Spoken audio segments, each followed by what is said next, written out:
आज किती फिरवलं आम्हाला, आम्ही कंटाळलो. असं म्हणायचं नाही. कंटाळलो असं यापुढे तरी म्हणायचं नाही. अजून एके ठिकाणी जायचंय आपल्याला. अजून एका ठिकाणी जायचंय, पण कशासाठी?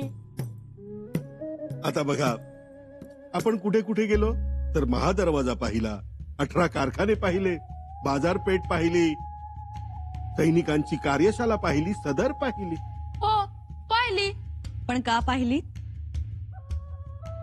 कारण आता हे तुमचं शिक्षण आहे.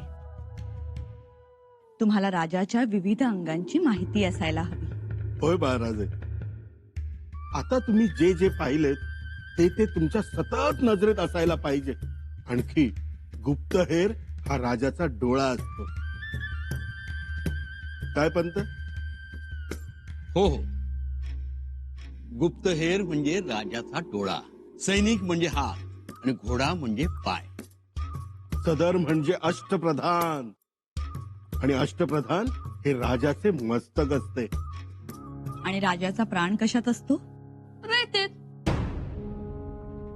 बाळराजे, रयतेत नसतो. कुणी सांगितलं तुम्हाला हे बाळराजे की रयतेत प्राण असतो म्हणून? दादासाहेबांनी.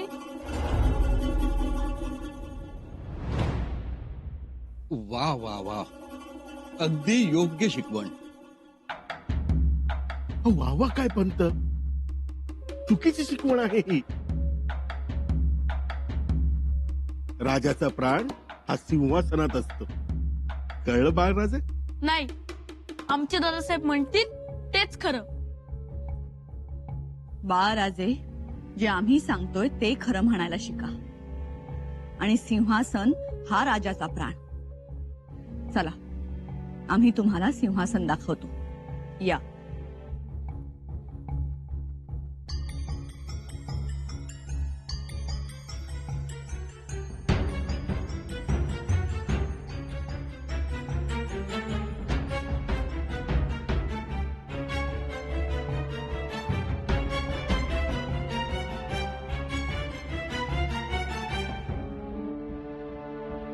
युवराजांनी सिंहासन पाहावं,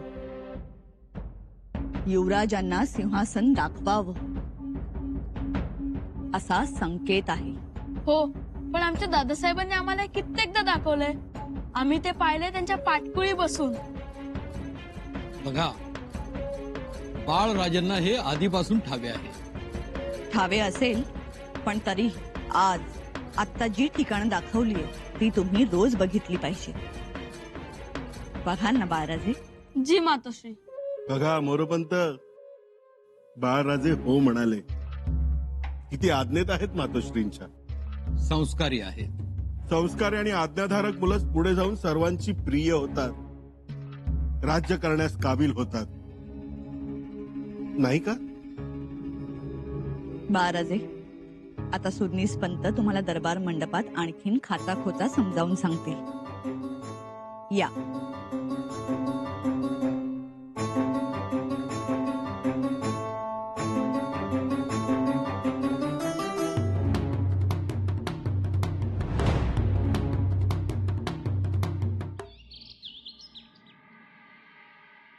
युवराज, तुम्ही फुलं आणायला गेला होता? हो, आज आम्ही आबासाहेबांच्या पायावर फुलं वाहणार आहोत. वा, आमच्यासाठी पण आणलीत ना फुलं? खूप आणलीत. आपण दोघे मिळून वाहूया.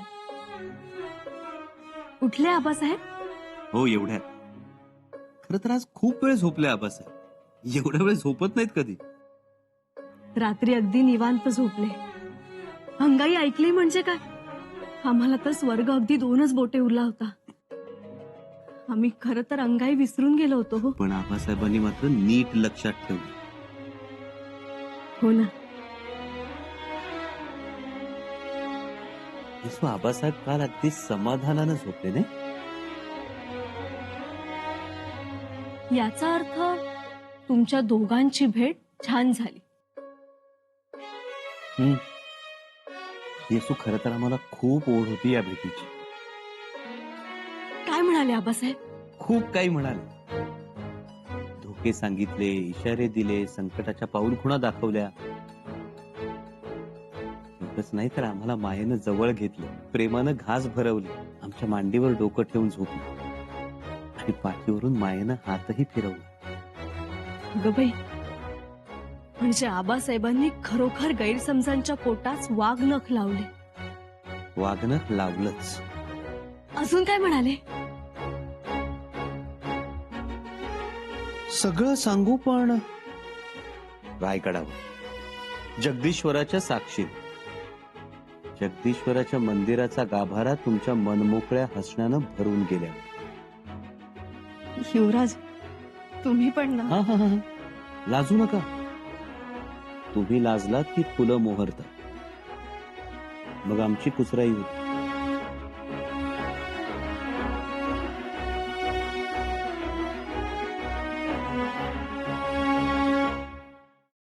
आज किती किती फिरलो आम्ही.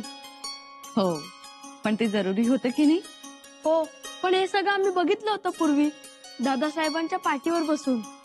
हो, पण तेव्हा तुम्ही मूल होता आणि आज जे पाहिलंय ते मोडचा राजा म्हणून पाहिलंय. म्हणजे तेव्हाच्या पाहण्यात आणि आत्ताच्या पाहण्यात काही फरक आहे का नाही? हा, तेव्हा तुम्ही काय पाहिलं होतं तर गंगासागर. हो, गंगासागर, महादरवाजा, जगदीश्वराचे मंदिर, बाजारपेठ, शस्त्रागार. आणि आज काय पाहिलं तुम्ही? दारुगोळ्याचं कोठार, अष्टप्रधानांचे वाडे, खाशी सदर, होळीचा माळ, निशाणकाठीची जागा, खलबतखाना आणि आणि सिंहासनाची जागा. आणि पागाही बघितली आम्ही. बरोबर. मातोश्री, आम्ही एवढे फिरलो, आम्हाला आता खूप भूक लागली, जेवायला द्या. एवढ्यात तुम्हाला भूक लागली सुद्धा?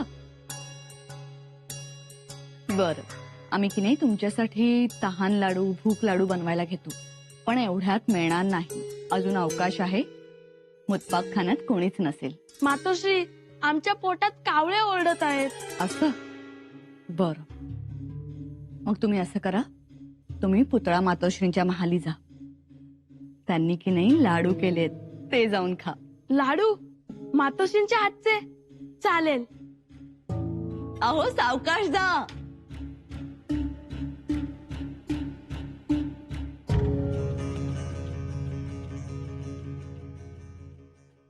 मातोश्री, बाळराजे, आम्हाला खूप भूक लागले, आम्हाला लाडू पाहिजेत खायला. लाडू? हो, मातोश्री म्हणाल्या धाकट्या मातोश्रींकडे जा आणि लाडू खा. असं म्हणाल्या मातोश्री? हो, आम्हीच म्हणालो, पण नसतील लाडू तर राहू द्या. युवराज, चला आपण मुतपाक खाण्यातच जाऊ. या.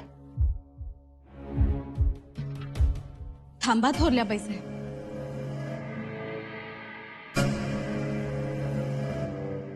बाळराजे, आमच्या महाली लाडू खायला आलात आणि आम्ही तुम्हाला मोकळ्या हाताने जाऊ देऊ? नाही, ते झालंच. मग आम्हाला कळलं तुम्ही लाडू केल्याचे, पण म्हटलं शंभूराजांना पाठवले असतील तर. पण सगळे कुठे पाठवणार होतो? आणि इथे आमचे बाळराजे आहेत आणि त्यांना आमच्या हातचे लाडू फार आवडतात हे आम्हाला माहित होतं, म्हणून त्यांच्यासाठी त्यांचा वाटा आम्ही ठेवलाय. त्यांचा वाटा ठेवलाय? मग का नाही ठेवणार? आम्हाला तुमच्याकडूनच नाही तर सगळ्यांकडून हीच अपेक्षा आहे. बाळराजेंना कोणी विसरत नाही थोरल्या बाईसाहेब. या बाळराजे.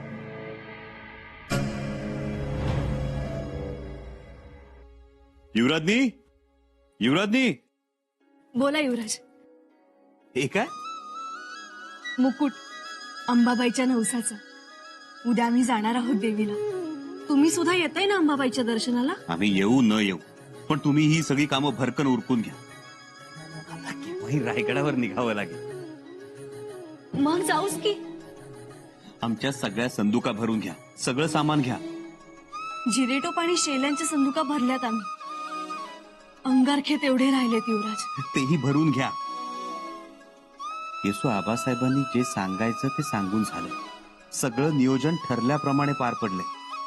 आता आबासाहेब कधीही म्हणतील रायगडावर चला आणि निघावं लागेल. आम्ही तर तयारीतच आहोत. आणि युवराज, संदुका भरायला असा कितीचा वेळ लागतोय? कधी एकदा रायगडावर जातोय असं झालंय आम्हाला. जायचं तर आहेच. आता कधी एकदा पुन्हा रायगड पाहतोय असं झालंय. खूप ओढ लागली. रायगडावर असलो ना की आऊसाहेबांच्या कुशीत असल्यासारखं वाटतं आम्हाला. युवराज, आमच्या अंदाजानुसार 2 दिवसात निघणं होईल आपलं. युवराजनी आबासाहेब निघा म्हणायचा अवकाश आमचा घोडा अर्ध्या रस्त्यापर्यंत पोहोचलाही असेल. बघाच तुम्ही. काय मसलती चालल्या? आबासाहेब,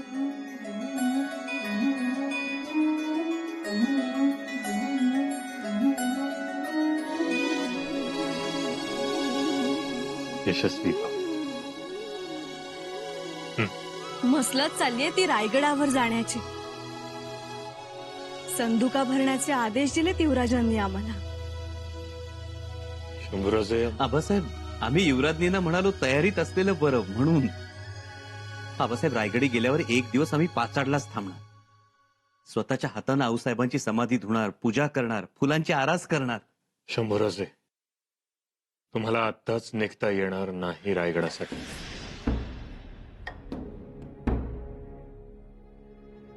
आबासाहेब, होय शंभूराज, तुम्ही न निघण्यामागची कारण 2. एक तर रायगडावरचं आत्ताचं वातावरण तुमच्यासाठी अनुकूल नाही. विरोधाचे ताबूत जरा थंड होऊ द्या, मग या.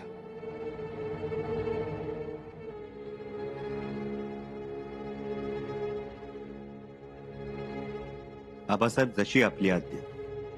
आपण म्हणाल तसं.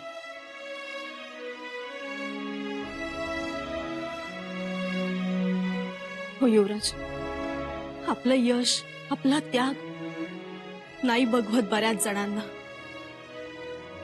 त्याची कल्पना आहे आम्हाला. थोडे दिवस शंभूराज, आम्ही जाऊन आमच्या कारभाऱ्यांच्या मनातली केलमिश्र दूर करतो. आम्हाला कळतंय शंभूबाळा, तुम्हाला खूप यातना होत असतील, पण हा ही आपल्या राजनीतीचाच एक भाग समजावा.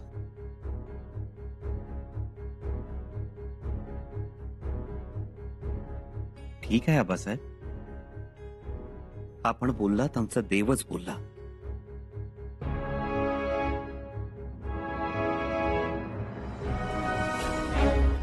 रायगडाहून खलिता आहे.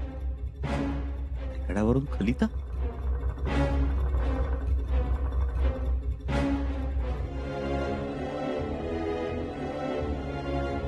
आबासाहेब, पुतळा मातोश्रींची प्रकृती खालावली आहे. राजियांस भेटण्यासाठी आतुरल्या आहेत. काय? पुतळा राणी साहेबांची प्रकृती खालावली? आपल्याला सगळ्यांनाच जावं लागेल तिकडे तातडीने. सुनबाई, तयारीला लागा. शंभूराजे, तुम्ही नुसते दिसलात तरी औषधाशिवाय बऱ्या होतील त्या. आवरा पटकन. ठीक आहे. पण काय झालं असेल? तुमची आणि युवराजांची वाट बघण्यात तकलीफ तर झाली नसेल ना मातोश्रींना? आता तिथे गेल्याशिवाय आपल्याला काहीच करणार नाही. काही करा. महाराज, पन्हाळगड धोक्यात आहे. आणि पन्हाळ्याबरोबर दक्षिणेचा नव्यानं घेतलेला मुलूक, तो सुद्धा अडचणीत येणार. का? काय खबर? दिलेर खानानं सर्जा खानाशी हातमिळवणी केली. सैन्याची जमवाजमव चालू आहे. लय मोठ्या संख्येनं सैन्य गोळा झालंय. दिलेर खान पन्हाळ्यावर चालून यायची संधी शोधतोय महाराज. किती दिवस लागतील त्याला पन्हाळ्यावर यायला? 4-8 रोज? दिलेर खान लय आक्रमक झालाय. शंभूराजे रायगडी जाऊन येतील इतकी फट सापडेल? नाही महाराज, तो हवाला मी नाही देऊ शकत. आंबेरावांना बोलवून घ्या तातडीनं. जी. आबासाहेब, तुम्ही धावपळ करू नका. आम्ही इथंच थांबतो. आपण जावं. नाही शंभूराजे, तुम्ही देखील चला. मातोश्रींना भेटा आणि पुन्हा या. आबासाहेब, तुम्ही रायगडावर जाणं गरजेचं आहे आणि आम्ही पन्हाळ्यावर थांबणं महत्वाचं आहे. आबासाहेब, दिलेर खानाचा अभ्यास आहे आम्हाला. त्याला कशी धूळ चारायची हे बखूबी माहिती आहे. आम्हीच त्याला 4 मुंड्या चित करू शकतो. होय महाराज, हे पण खरंच आहे म्हणा. आणि आबासाहेब तुम्हीच म्हणाला होता दक्षिणेचं राज्य सांभाळण्यासाठी पन्हाळा सोयीचा आणि त्यासाठी तरुण नेतृत्व हवं. आबासाहेब आम्ही आनंदानं ही जबाबदारी स्वीकारू. आम्हाला संधी द्या. शाबास शंभूराजे शाबास. क्षणभरासाठी आम्हीच आम्हाला आठवलं. वैयक्तिक सुखापेक्षा स्वराज्य कार्यासच नेहमी महत्व दिलंय आम्ही. आबासाहेब आपण आखून दिलेला आदर्श हीच आमची वाट. ठीक. आम्ही उद्या पहाटेलाच रायगडाच्या दिशेने रवाना होतो. सोनबाई इथेच थांबतील. बैरजी, या.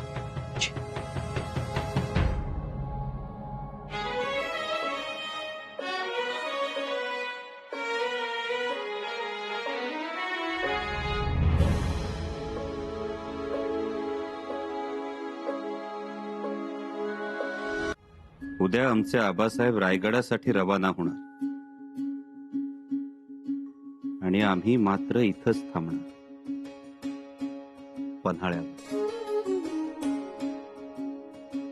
वाटलं होतं आबासाहेबांबरोबर रायगडावर जायला मिळेल. सुरुवातीला तर ते आम्हाला न्यायला चालेल असं वाटलं होतं, पण आमच्या लाडक्या रायगडाचं दर्शन एवढ्यात आम्हाला होणार नाही.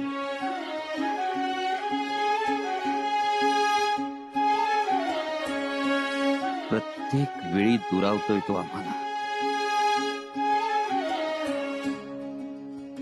पण आबासाहेबांची आज्ञा महत्वाची. त्यांचा शब्द खाली पडू न देणं नितांत गरजेचं.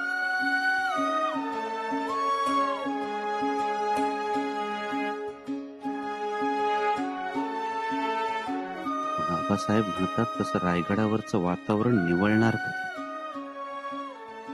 आणि आमच्या विरोधात नाचणारे ताबूत थांबणार तरी कधी. जो जो आम्ही एक एक पाऊल रायगडाच्या दिशेनं टाकतोय तो तो 2 पावलं मागं जातोय. एवढे मोठे आमचे आबासाहेब, छत्रपती, महाराज, राजाधिराज आम्हाला भेटले 2.5-3 वर्षांनी. आणि सहवास लाभला तो जेमतेम 4 दिवसांचा. बोलणं ऐकायचं तर बघायचं राहून जात होतं आणि बघायचं तर ऐकायचं राहून जात होतं.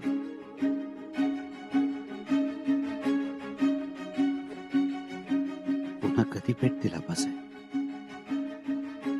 रायगडावर गेल्यानंतर? पण रायगड तरी कधी दिसणार आम्हाला?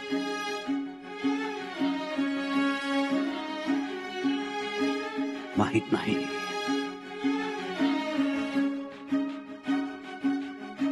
सध्या तरी रायगडाच्या वाटबंदीचा शिक्का आमच्या इच्छेवर उमटलाय, एवढं खरं. मुजरा महाराणी साहेब, बोला पंत. खलित्याने काम केलंय. म्हणजे उद्या सकाळी महाराज निघत आहेत रायगडास येण्यासाठी. बरं झालं बाई. महाराज पन्हाळ्यावर गेले की आम्हाला काळजीचा वेढा पडतो. नेहमीच आहे ते. पण तुमच्या चातुर्याने वेडा फोडला बरं का महाराणी साहेब. पण महाराज एकटेच येत आहेत ना?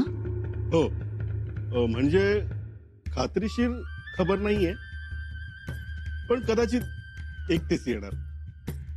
कारण नुकत्याच युवराजनी पोहोचले आहेत पन्हाळगडावर. बरं झालं बाई. महाराज गडावर नसले की गड कसा सुना सुना वाटतो बाई.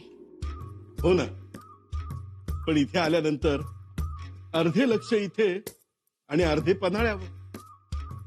हे होणे बरे नाही. ही मोठी काळजी वाटते.